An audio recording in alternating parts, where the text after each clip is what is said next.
Blog Talk Radio. Hey guys, welcome to another episode of Star Trek Thursday. It's me, Matt, here along with John.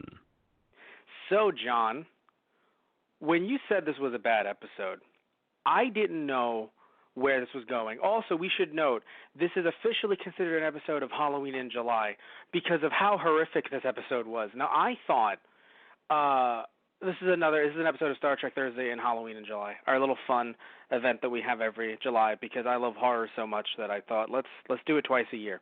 So now, John, I was under the impression this was going to be scary, and you said in a sense, and I didn't know what that meant when you texted me that.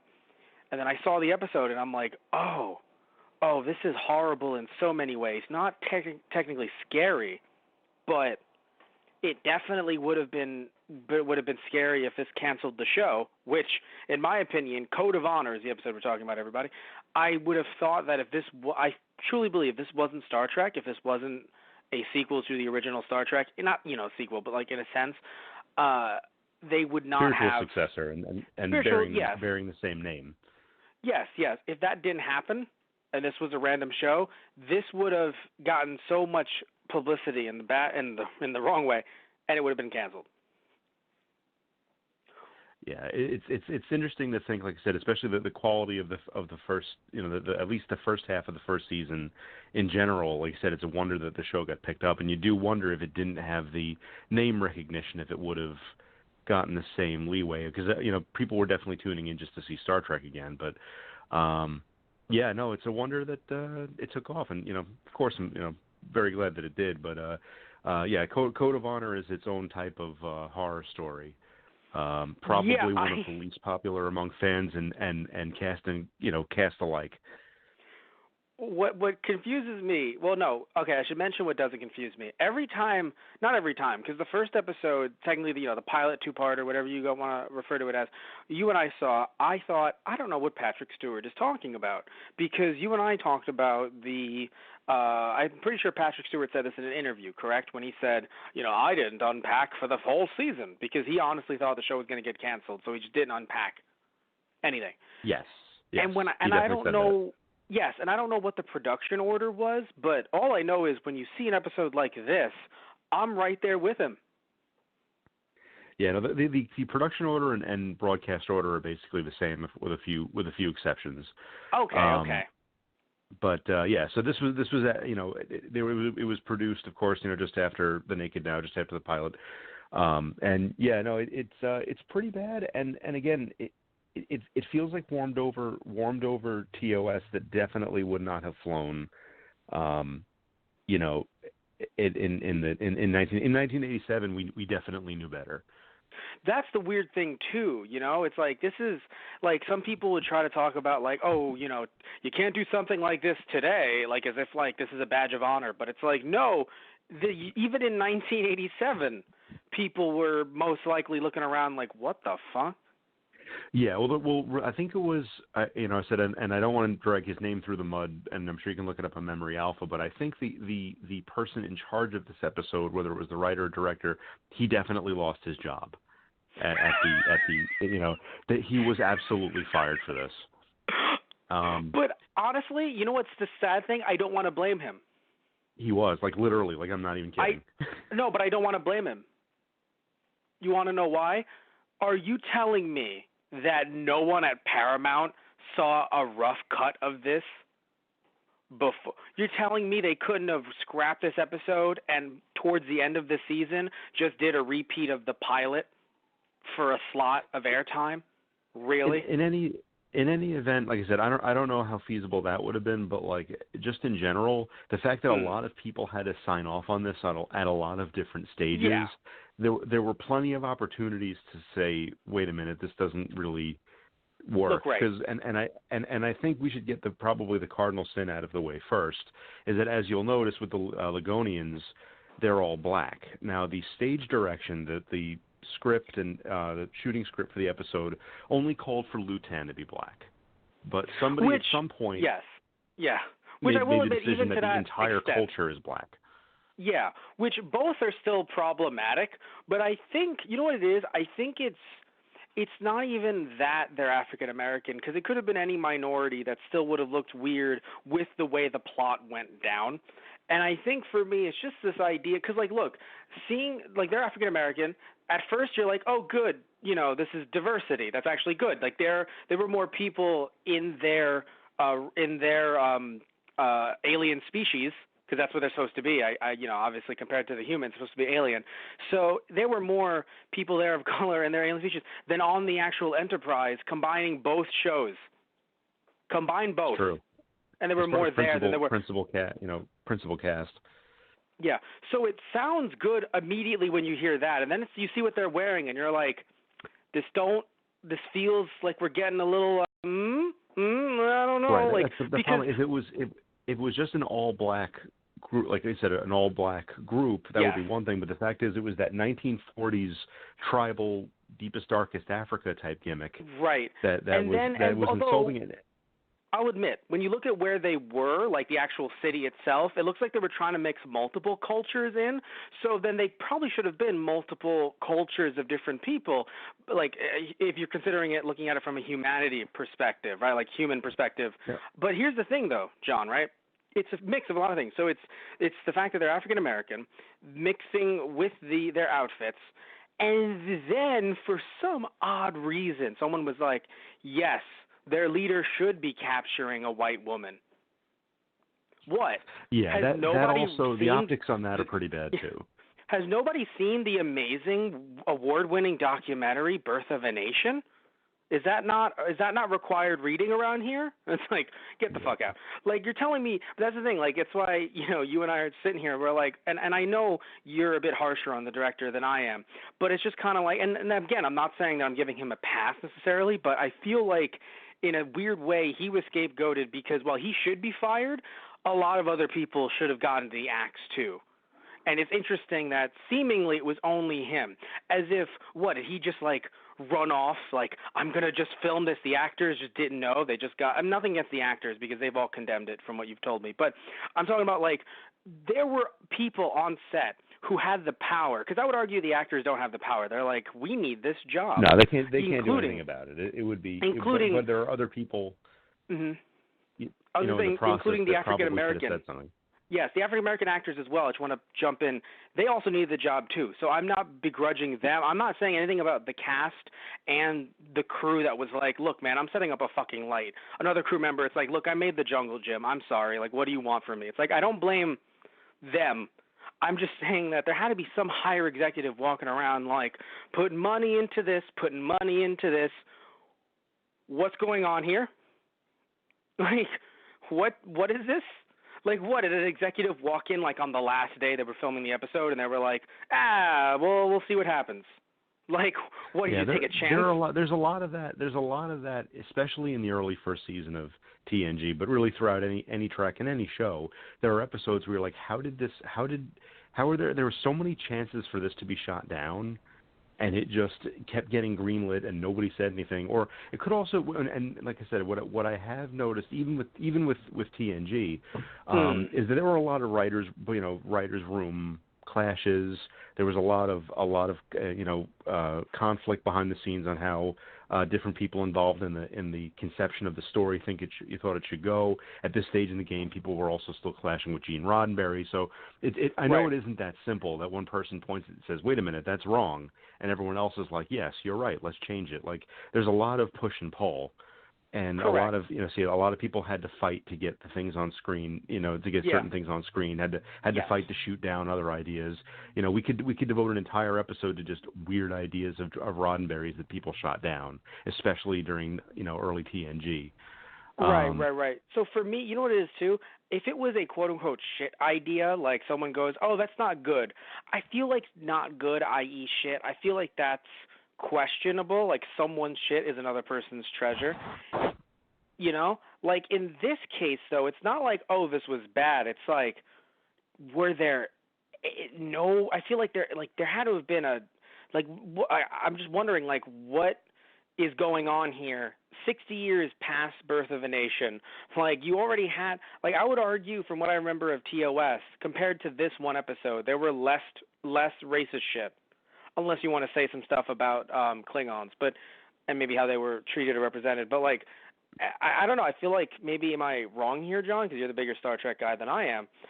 Seeing this, I'm like, ooh, God! Like if I didn't know about how good this show was gonna be, this would immediately, and I understand why. Me make me be like, I don't know. This is my show, you know.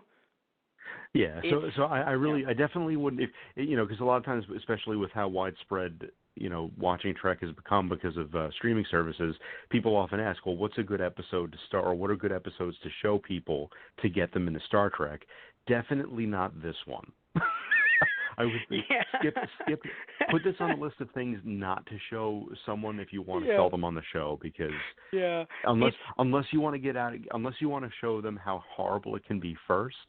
And then, and I would like to jump in. I know that this is a TNG centric thing, but I just want to apologize to any episode of Voyager that anyone has ever called bad, because the truth is, the worst episodes of Voyager were still better than this.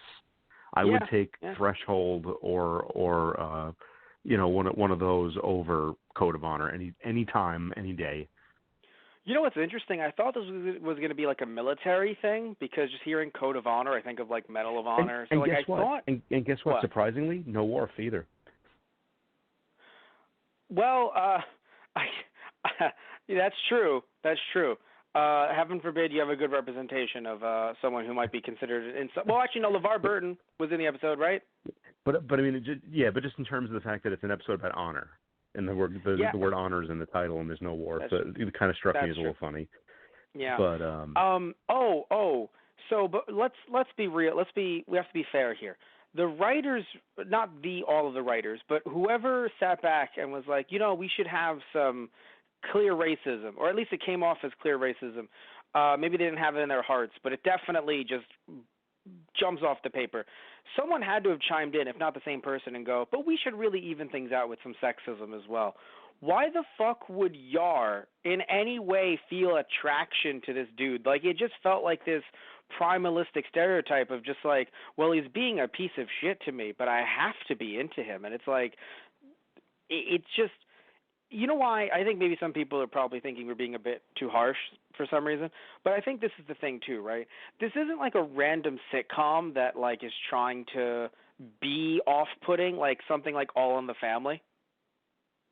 Like exactly. Archie Bunker is trying, like they're trying to make him a hated person who will then be put in his place by different minorities, like George Jefferson, and you'll be like, ha, got him, fuck you, Archie, right? But in this case, it's like the whole show is surrounded with everything is changed, everything is evolved, everything is different, but oh God, these people are the same as we used to be. Man, aren't they primitive? Aren't they? Literally, the group themselves said, our technology is not as good as yours. And like and I'm sitting there and I'm like, just put comma white man. Was that erased from the script? Did they just cross it out with number 2 pencil? What? Yeah. Like it's yeah. just, and then, it was, yeah.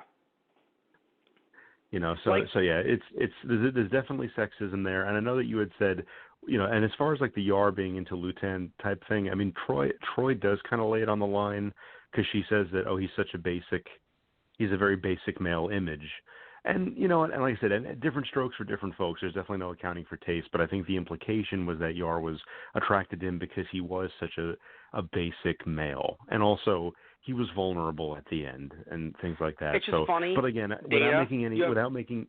Can I just point out, Data's looking around like, what about me? What happened? Was that? Am I? Oh my goodness, I'm a basic human male. Like he just feels like he's a real boy. Yeah, exactly. He's like, exactly. He's just like, flexing on that it. was. He's like, that was the best compliment ever. Yar's like, do not talk about. What is he? Troy's like, I sense arousal. All right, we're done here. I don't know what the fuck is going on.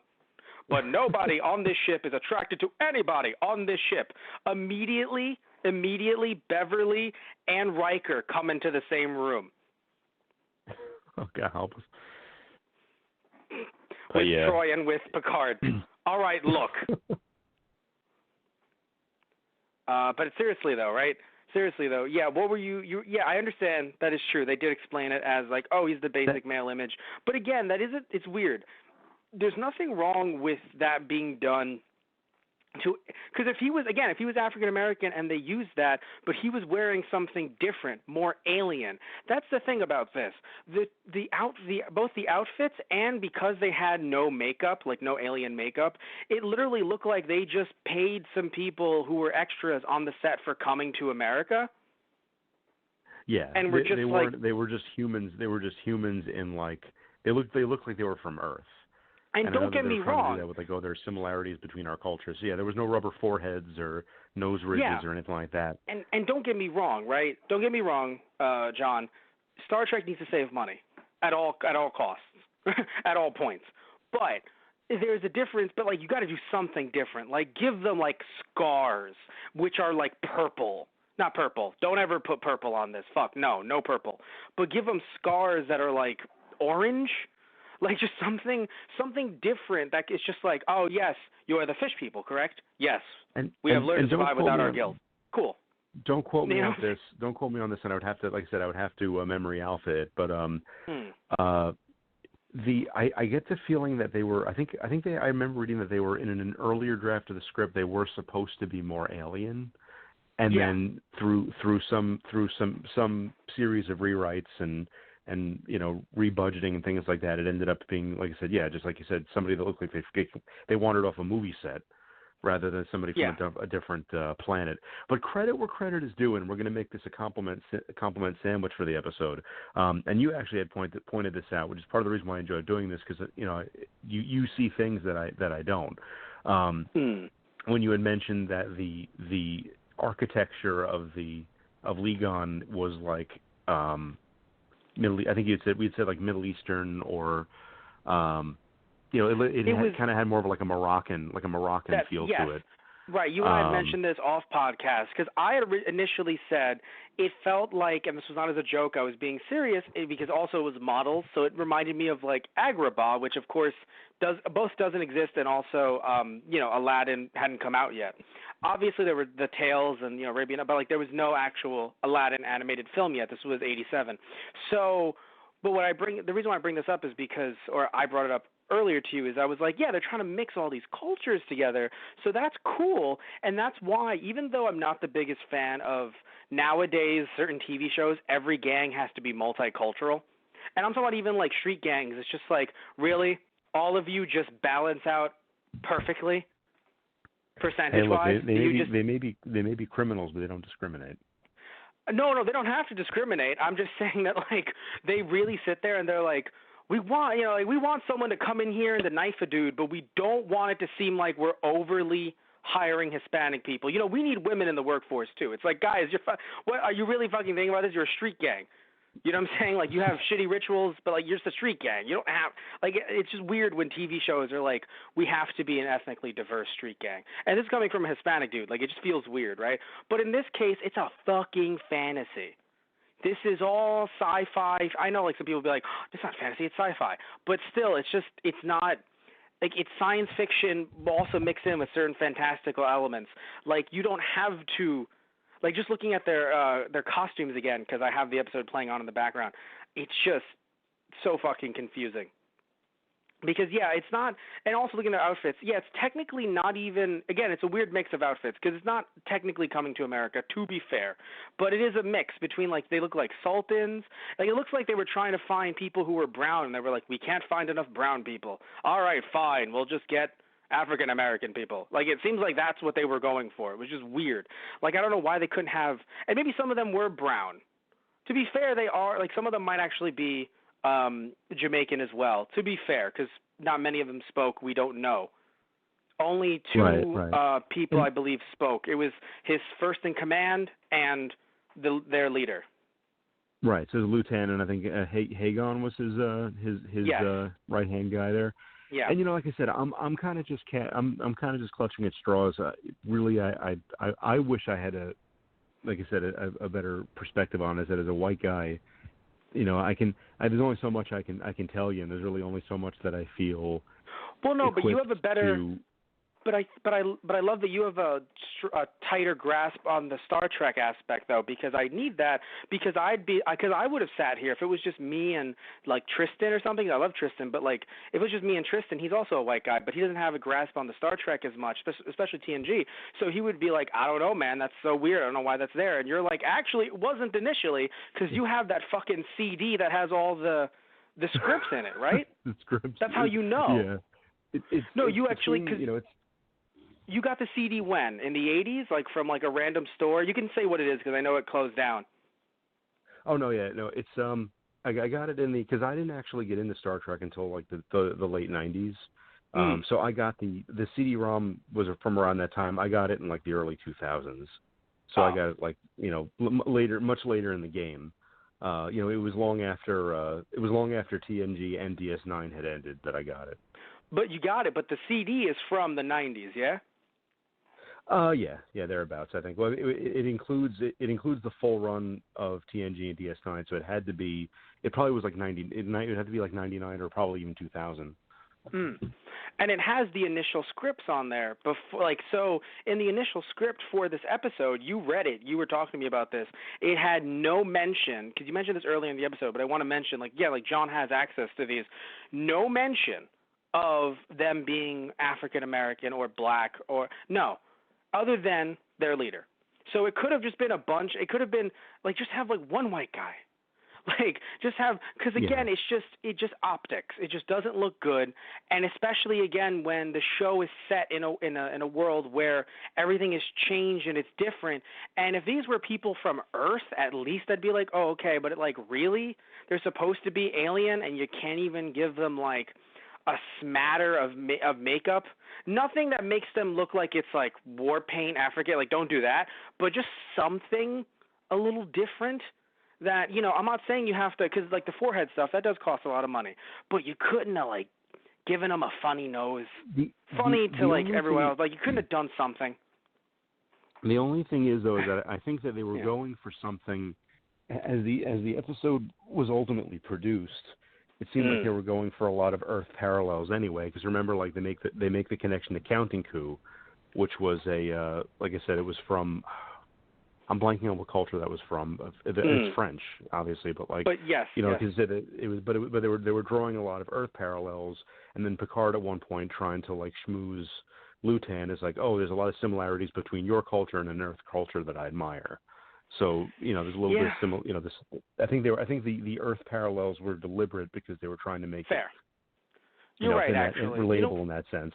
I'll give you that, but again, it's an optics thing that I think if they had, like I told you on the phone, I was like, I can't even say they had. Let's say there were like 10 cast members who were with their crew, right?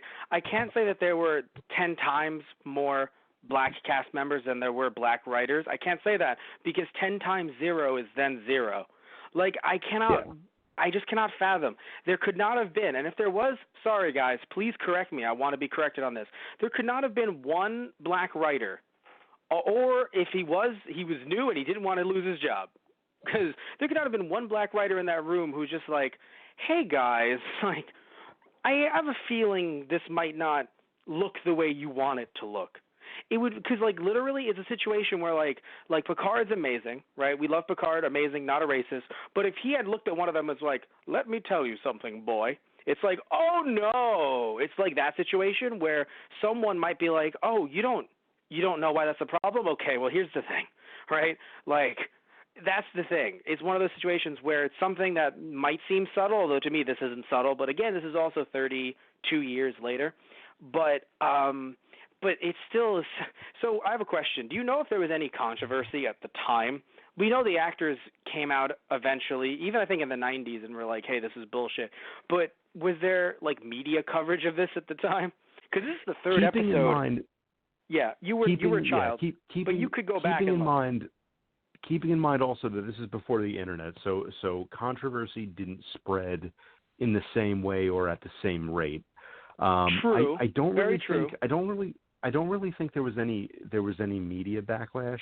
Like there wasn't like on an episode of Star Trek, the new Star Trek series comes under fire because of weird 1940s Africa pastiche. Now, Yeah.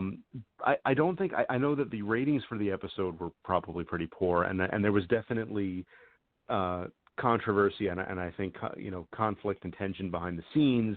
I don't think I've never seen any like articles or anything like that from its initial release that said that there was any kind of media backlash or like visible controversy. I think it was all going on behind the scenes of the show, and they were like, "Yeah, this is horrible. You're fired." Yeah. But I would also like to yeah, mention a good thing. So there was a bad thing of, we have Yar for some odd reason attracted to this dude, despite the fact that her experience with rape gangs would either make her not wanting to be attracted to that, or horrifically she is, and that's something that should be addressed in the show since it was addressed an episode prior. Literally, the and much prior. like my weighing in on the African American side of things, I definitely don't feel equipped to even speculate why, like I said, the psychology behind that and things like that. That's way out of my weight class, and like Me I said, as too, a guy, I don't. But it's still, not really like, it's not really agree. my place to even speculate. I agree with you 100%, but it's still fucking odd, irregardless. But it does raise a few eyebrows though that would be the case. But on the other side, to flip the coin around in an interesting way, the fact that it is written with Yar being so powerful overall, and because of that power, their leader, Lutan, actually wants to wed her. If it stayed there, it's interesting because, like, that's the thing. Because we know all these racist tropes, I've never seen this episode. I've never heard of it before. I've only heard of the negative things through you, and you never spoiled it for me. Thank you for that, by the way. Truly made this a horrifying experience. I didn't want you to go in I didn't want you to go in any more forewarned than that. You needed you needed to just experience it. Yeah, no. And so I'm watching it, and I know because of all the tropes that are out there and these stereotypes, I'm like, because I've seen even 1933's King Kong, and let's think about the gap between that and this. That's 54 years. 1933's King Kong. Great movie, by the way. Loved the work with the dinosaurs and overlapping the film. Beautiful in that respect. But then they have these scenes where it's like, oh no, this quote unquote savage, these savages, this tribe comes and kidnaps this poor white woman. Oh no. And then funnily enough, so it didn't get any better with Peter Jackson's King Kong. Apparently they were then superhuman orcs, like fucking like it was Lord of the Rings. Actually, was it Peter Jackson's King Kong? Whose King Kong was it in 2005? Well, the one that Jack Black was in. The Jack Black version was Peter Jackson. And Peter Jackson was behind Lord of the Rings? Yes, the films. Wow. Oh shit, I didn't know about this when I did the review, and it just came back to me now. Damn it, apparently I wasn't wrong. Fuck. Anyway, that's a side note. But still, point being is that, yeah, in the 1933 version, they're written as quote-unquote savages. Oh, no, they're stealing our white women. That's the trope. That's actually something that is seeped, sadly, even to this day, talked about in culture, but usually by assholes online who are trying to troll. But in this case, it's like this is a television show that's trying to be like talking about the best in people, and usually when the people aren't the best, usually they're alien. That's the thing. It's like it's this idea of, yes, these are alien. We're trying to work with them. We're trying to, not go in and like wage war, right? But if we need to, we will take action. And in this case, it felt like, I understand they weren't trying to take action, but my God, just out of nowhere, that random kidnapping and them being so very stubborn about it. Like, well, these are just our cultures. And it's just like, this is just our cultural norms. What are you going to do about it? And I get that, Picard has to, in a sense, adhere to some of that. Like he said it himself, look, we have to let them learn the way we learned, but it is just very frustrating to have it done in that way because, again, like you have a situation where it is this white guy, old white guy, sweet old white guy. Again, Picard's not a racist or anything, but sweet old white guy who's just like, no, we have to let learn, because if they don't do it themselves, well, what are we? And in this case, just because it's in this specific case, it's like my response is people who don't let other people kidnap and rape. Like that's kind of, I feel like that should be the line. Where do we draw the line then? There, Picard, right there. Yeah. Like, so in it's this not case, like this was another. Yeah. This was another turn on the old, like, you know, and of course, even Space Season 1 especially was no stranger to them. But the Prime Directive dilemma, where it's like, well, we have the technological superiority to just take, and it comes up again. There's another episode, a few episodes from now, where the similar dilemma comes up, where it's like we have the technology to just take our person back by force. Although I think there was some kind of interference preventing them from just beaming her up. But the thing was, at this point, it became a matter of interstellar like diplomacy, because I think that the Ligonians had a vaccine that they needed, so Picard needed to play. Oh, I would also like to mention that too. It comes off as this really weird. He had to play nice to get the vaccine. That it comes off as this really weird situation where I'm not, obviously, due to I'm not going to talk about politics, but just I don't feel as if it's right to go in and invade them and take their shit, because no, that's not how we should be doing diplomacy. What the fuck? But this isn't like some weird, like there's no propaganda here. There is no, like nobody is making money off of contracts or something. They literally just stole Yar. They kidnapped one of their crew members, who is a woman who has the right to choose what she wants to do. And yes, of course, they do have to, use the I can't think of the word. The beamer up, Scotty. What's the actual machine called? Transporter. Transporter. Thank you. I was like transmitter, and I'm like, no brain. That's wrong. The beam me up machine. No, but transmitter. That's an act of war. It's weird. Like that's the thing. You're right. Yeah, it's an act of war. Like, but it should be considered an act of war. But it's like, well, they have the vaccine, so we have to play nice. And like, I get it. I'm not saying that that's like they should be shooting them or they should be bombing the thing. Like, no. That's the last thing you fucking want at the end of the episode. Just Picard laughing like, good thing we bombed the shit out of them. No. But it goes to show how they had written them too. They wrote them so as such evil bastards, right? So poor that even Wesley, by comparison to the captain, it's like, oh, at least you're better than them, Wesley. That's a very low bar, sir. It is, and you've crossed it. Look at you, crossing bars. With that pumpkin sweater. Captain, I feel like this is condescending. Oh, it definitely is, Wesley. It definitely is. Oh, by the way, that was so funny too. Just randomly, this subplot of just Beverly. Just, hey, if you ever want this again, you got to be a parent to my kid in some respect, you dick. It's like, all right, fine, get on the deck, Wesley. Really, Captain? Everyone's like, are you sure? It's just like, oh, I love what he's like. Is everyone on here deaf? And LeVar's just like, well, I can't see, so that was kind of rude. Yeah, that is a little. That is a little. If you'll pardon the expression, tone deaf. No, and it actually was in a funny, weird way, like just roundabout way. It's just like, I don't know. It just replace anything else. This is me nitpicking, in my opinion. I'm not like actually like angry at it. It's just one of those things where it's like literally just pick anything else, and it's just like, sir, we actually do have deaf people on the ship. Like, why did you say that? Oh, they're not going to fucking hear it. Don't worry about it. Jesus, Captain. Like, it's just rude. I mean, hold on to the dealing with deaf people on the show conceit, because that does come up in season 2. I hope it's done in a good way. But I remember what I told you. I wanted to say this in the beginning of the episode, but I forgot. It seems like they hired Whoopi Goldberg just to apologize for this. Oh man! Actually, you know what? That's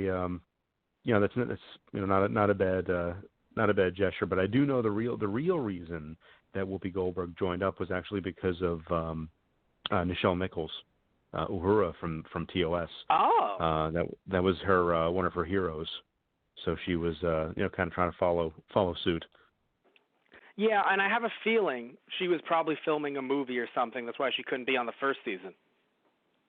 Because I feel like she would have joined sooner, unless she wasn't asked to. The thing is, because 10 forward as a set piece wasn't created until between season 1 and season 2.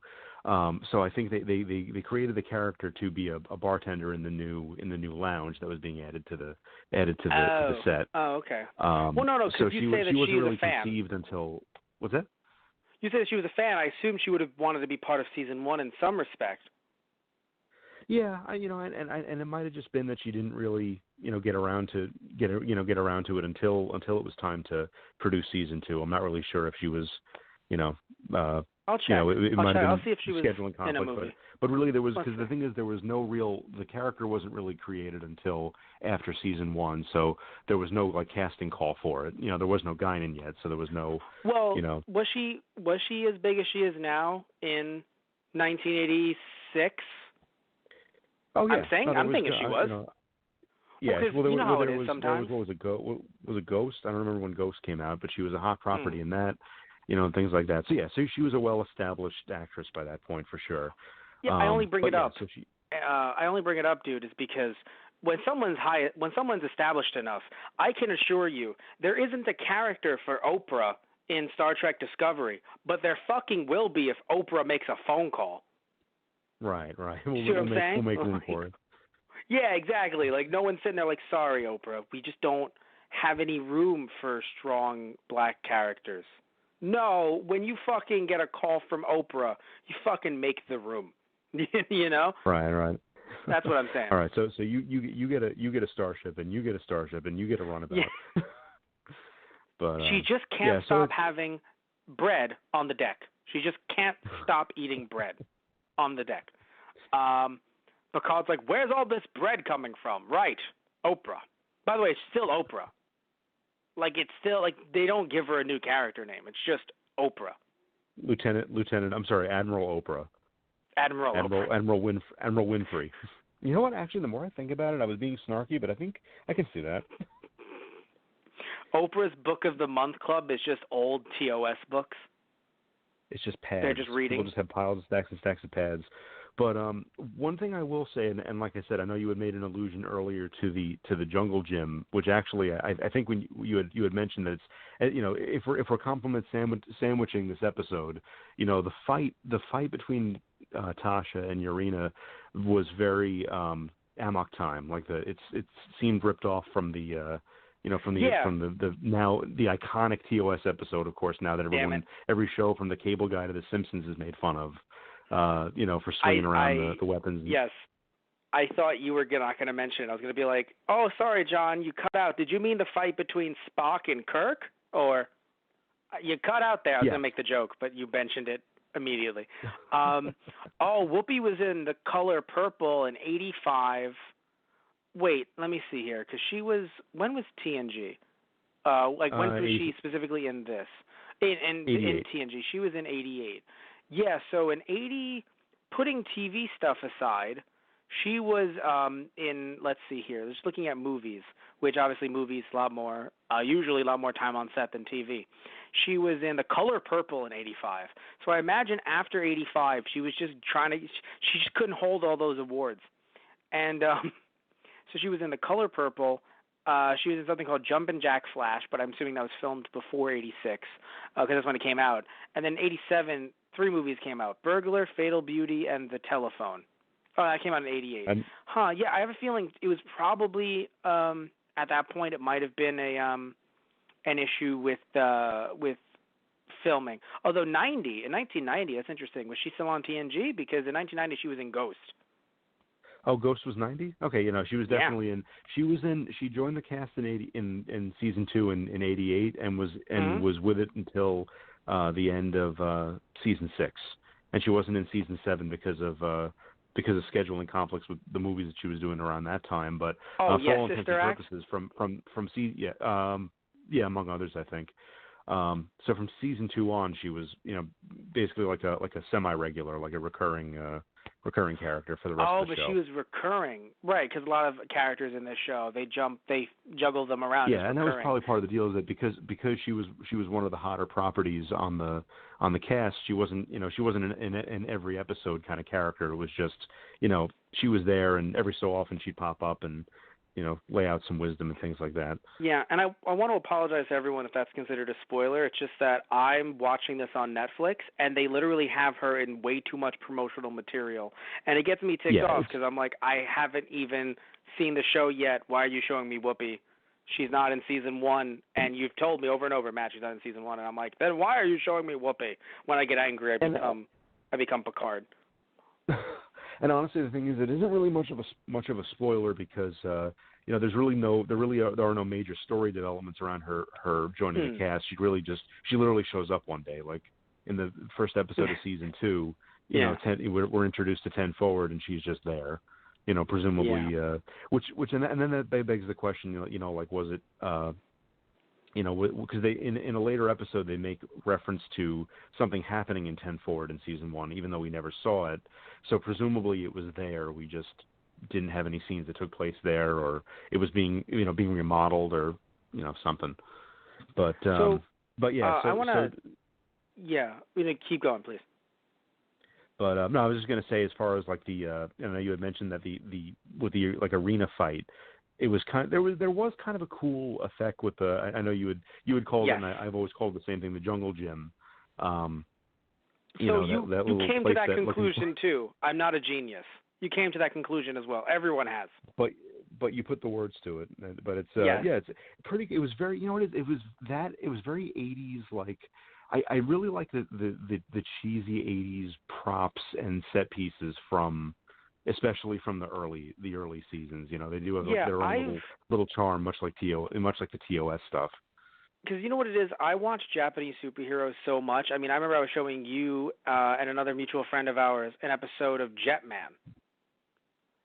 Like Chojin Sentai Jetman, if you remember, that was the Japanese Power Rangers Super Sentai. Yeah, and you were laughing because you were just like, this is so great. Like some of these effects that they're doing, these camera cuts, and I'm like, yeah, dude. Like I just love like what they have to do to save some cash, So I'm fine with it as long as it doesn't turn into something like these, like what these characters are wearing, and again, it's just a mix, right? Where it's like if they were just wearing that, I said this earlier, but I really want to push it, harp on it again.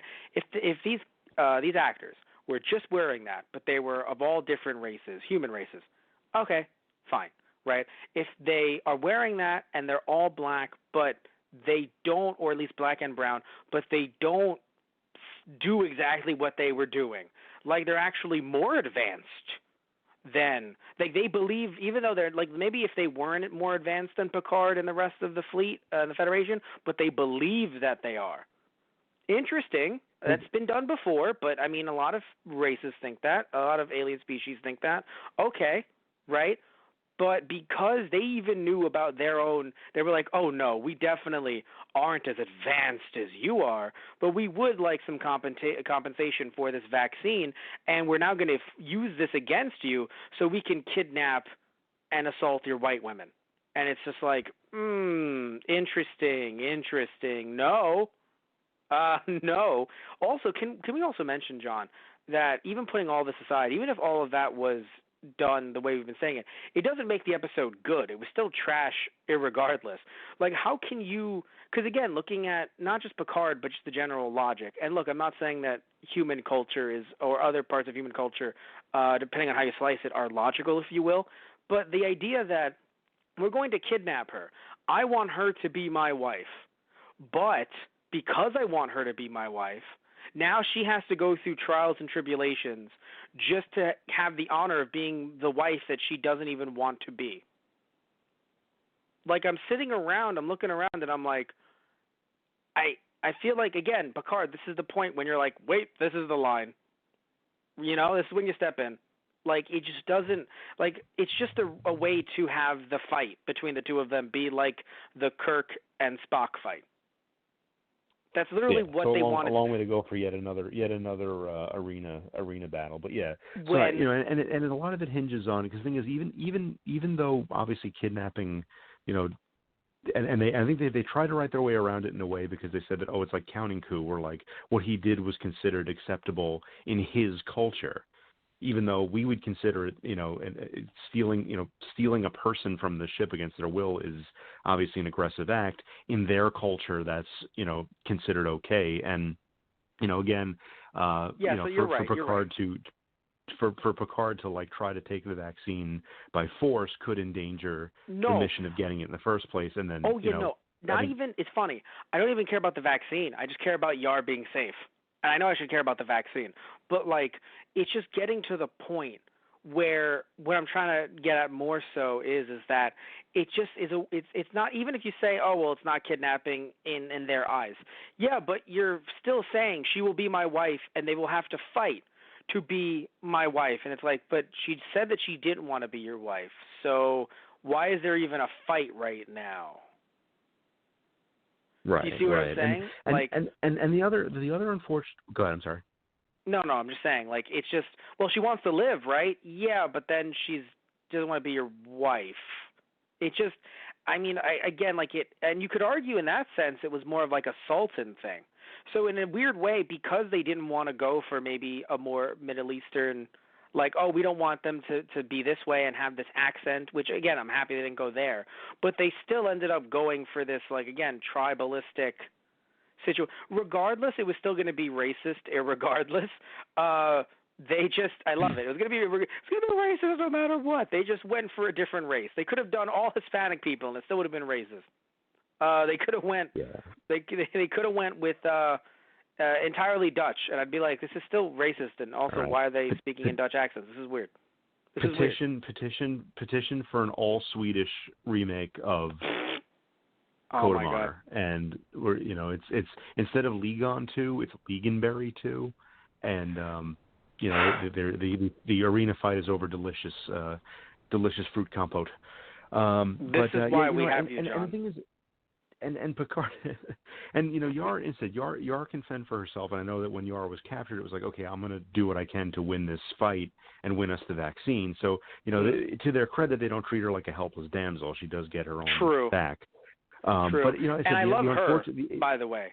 I love her reaction. Just like, some of their guys are a little bit worse for wear though, and you see the dude with the busted eye, and I'm like, that's funny.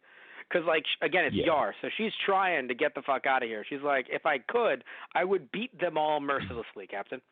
So it's great. And then also, I think it was, what was it, Hagon tried to, like, push past her and got a judo flip for his trouble. So, they did show that she's this is an unfortunate implication, like, sandwich episode, so that there's layers and layers of problems that you don't even really know where to begin. But so they're handling and making their handling of things, of course, was not great. It was it was racist, it was sexist. It seems like they were trying to they had a certain type of situation in mind, but that's the problem that they had with Tasha, was that they were writing her as a very like a fierce and strong and independent character, but a lot of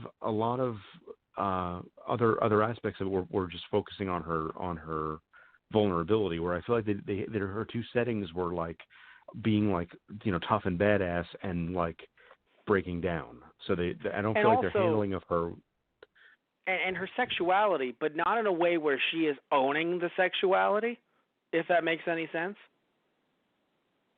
Like in other words, if she was like, man, I really wanted to have sex with Data, like on a normal day, not like, oh, I'm hit with this virus, well now I have to do it. That's one. And then in this episode, you have a situation where it's like, she's like, I don't know what it is, but I feel something for him. It's like, it's not, even though, yes, she's being written this way, it still doesn't feel like it's coming from her organically or naturally. Yeah. Their handling of her sexuality definitely was odd, especially because we're only 3 episodes in, and the subject has come up twice, and as I said, that could fill a whole other episode of just the handling of the female characters on the show and the handling of their, which again, any show, and I think we've mentioned this on this podcast before, any show is about the future is only as progressive as the time that it was written in. So even though we may be dealing with 2364 values, we're talking 2364 world. We're kind of stuck on 1987 values because that's what the writers, they're kind of a product of their time in that regard. I hear you, and I feel as if when it comes to those values, I can understand, and I'm not saying I like it, but I can understand why you would sexualize some of these female characters, and you would, again, like we've been saying, but it's weird. Just like I feel like that can't be, even though it's not a reason, it's a reason, not an excuse. It's hard for me to say that it's a reason why these characters, this new race of species of people, were being written this way and ended up coming off this way, especially their casting. Like that to me, it's like I can't even use that reason. The whole it's the it's the 87 values. Like it seems even earlier than that. But I can take without a shadow of a doubt 100% that 87's values show like this is why Yar is being this way and is portrayed in this way and such and such. That I can see. Like they're trying to sit there and be like we're writing a strong woman, and it's like you are, but man, there are some hiccups. And anybody can feel free to disagree with me on this point, but as I understand it, the fresh young talent didn't really enter the show until like season 3 is when they started accepting spec scripts and things like that. So, but like season 2, the season 1 writers in particular, from what I gather from the behind the scenes materials, there were a lot of like kind of crusty old white men, for lack of a better term, writing the sci-fi in season 1, and so obviously their handling of a lot of them didn't really know how to write female characters effectively, and the shortcoming, of course, is theirs. In the first episode, I thought it seemed new and fresh in an interesting way. So I don't know how episode 1, I don't know if maybe there were more hands on it, perhaps. Maybe that's what it could have been. Like there were more, because usually I don't like too many cooks in the kitchen, but maybe in that case, all those cooks, because they're like, we gotta spice this up. We can't do this. We can't do that. So maybe there was so much pressure on that certain characters came off better than others, because in these 2 episodes, we haven't really seen Worf. I don't know if he was in 2. I'm pretty sure he wasn't. So we haven't seen Worf much. When we do have Yar, she's written rather strangely. And I will admit, it would have been odd if Troy and Yar, if they were flipped. I'll admit that. Which was the original plan. Yes. It would have been odd if they put... Oh, it was? Yeah. Originally, Marina Sirtis, who's Troy, and Denise Crosby, who's Yar, had auditioned, I think, for each other's parts. No. I mean... No, not your lovely nerd trivia, John. I'm referring to the actual characters being flipped, her being abducted.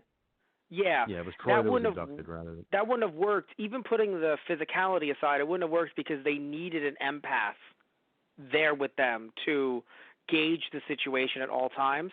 So even though it would have been better because she's not blonde-haired and blue-eyed, still, it would have been better, but still you needed that character with you. So if someone was going to get kidnapped, it makes sense if you're still going that irregardless, it being her. But again, just with every other bit of story that went on. Again, it's the separate pieces where you're like, I don't know. Combining them, it's like you have made a racist salad. Jesus H. Christ. This is the most racist soup. It had to be, and to their credit, the choice of Yar as the one that got kidnapped made sense, because the thing is, you needed to have the arena fight, so you couldn't have really, like I said, Yar makes much more sense than Troy, but that's really just because they wanted to have a fight scene. Yeah. And also it was part of the plot that in true Amok Time fashion. They could challenge the right to marriage, and have so like I said, it seemed like they wanted to have that kind of a part of the story. So obviously they're going to grab the martial arts trained. And and again, I'm saying like I said, it's not the pieces separately. It's when they're all combined. That's really what it is. Yeah, in and of itself. So there were plenty of sins on top of sins. Yeah. What was I? Oh, something I want to say, because we're going to wrap this up soon. Didn't the initial reports for the show claimed that they weren't going to be just cribbing things off of TNG? Yeah. TOS. How fucking funny that was the that, idea. Right? Yeah. And so far the track record is pretty bad, because the first regular episode after the pilot was a rehash of a TOS plot. And then the episode after that is a pretty straight up, knockoff of, or at least a riff on the Vulcan battle from but with Amazon. a decent chunk of racism in there, and sexism too, just to even things out. We can't have something be good. However, a cool little bit of trivia so that we can have a little something good to whet your palate there. Fred Steiner, who did the music for a lot of TOS episodes, including the episode that this one kind of riffed on,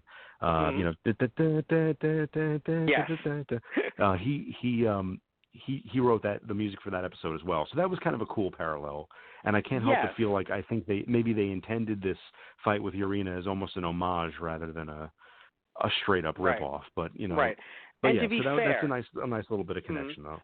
We should also note, to be fair, at the end things turned out right because the woman who was Lutan's wife, she quote unquote died medically, so therefore she was out of their control, out of his control, and then she took her land and wealth and married another guy, his second in command. So it actually twisted things in the right direction. And again, like that's a good thing. That's a good way to end it. It really is, and it shows that in their culture, in a sense, they actually have power. It's just that he was the jackass, to be fair. It's just, again, it's just the way it was done overall, just little bits and pieces. It just made it so odd. So at the end, it's a good twist and a good turn, but they really had a rough ride to get there. And I think there could have been so many other things done and changed up. So which is very odd in that respect. But again, loved the choreography during the fight, loved the setup, loved, the poison / electric fence type pole. Like it was all great. Like I loved it. Like if it was a WWE match, I'd be fucking not even WWE, ECW, I'd be fucking cheering. Like it was amazing. But again, just everything else that was a part of this episode was just wrong. And like I said, all's well that ends well. Like I said, the fact that I did enjoy the fact that Lutan got played, especially because he thought he was being slick the whole episode, kind of making leading Picard down the path and everything like that, and kind of enjoying a certain amount of immunity. But 100%. So that aspect of it was good, and I think in its way, it was trying to be subversive and unexpected. With the women the woman in the relationship owning the lands and the money. Oh yes. But again, like you said, it's a rough ride to get there, and it's really small consolation for just the way everything had gone. But one of my favorite aspects was, and I said you can still at convention appearances hear them talk about it to this day. But I think Jonathan Frakes had some choice words about the episode, which I'm prohibited from repeating on a podcast. But what? No, he you was could not, say it. Were they swears? He said you can say swears. Okay, so Jonathan Frakes said that Code of Honor is, quote, a racist piece of shit. Yeah, woo! That's great. And you, because of the fact that you've become Jonathan Frakes, also with your crush on Deanna Troi, you've become Jonathan Frakes in that role as Riker. You've become him. It's very interesting. You guys see the photoshops that we use. Like John has legit become Riker. It's wonderful. Well, I just have his beard is gold, so I think if nothing else, I'm well on my way to that. But with a great beard comes great responsibility. That's true. You have to call out racist shit. One funny exchange. Two funny exchanges as we're wrapping this up. Again, leave you with a nice clean palate. One, Data not understanding, being tongue-tied is like a funny human trait, and also the fact that it's like, oh, but an imprecise shave is a good part of shaving. He's like, interesting. And then also Riker being like, basically saying, it wasn't a quote, but him being like, if you get hurt, I'll kill you. It's kind of funny. As he's like, don't go dying on me. Yeah, no, it's really nice that it is his. He takes it seriously, And Data's exploration of humor is rife with cringe. And I don't really buy that Data would have a slip of the tongue except for the purposes of that joke, for that scene. I agree. Although including the Kittleys is pretty funny. Actually it was. Anyway, but let's wrap this one up. I want to say that this was definitely the worst episode so far, so I'm assuming it can only go up from here, really. Yeah, I don't really think, in my opinion, it doesn't really ever get quite this bad. It gets weird for sure, but and the next, although actually I think I speak hastily because we're going to have a bit of a time next time too. I don't know. I feel like racism. I feel like the racist parts of it like drag it down even farther than the shitty plot points. But either way, we'll see next time. So love you all. Take care. Tune in next time for another episode of Star Trek Thursday. It might be you and me, John, or it might be Anthony and I talking about TOS. We'll find out next time. So follow us. You'll know our social media stuff, all in the description box down below. Love you. Take care. Say goodnight, John. Good night, John.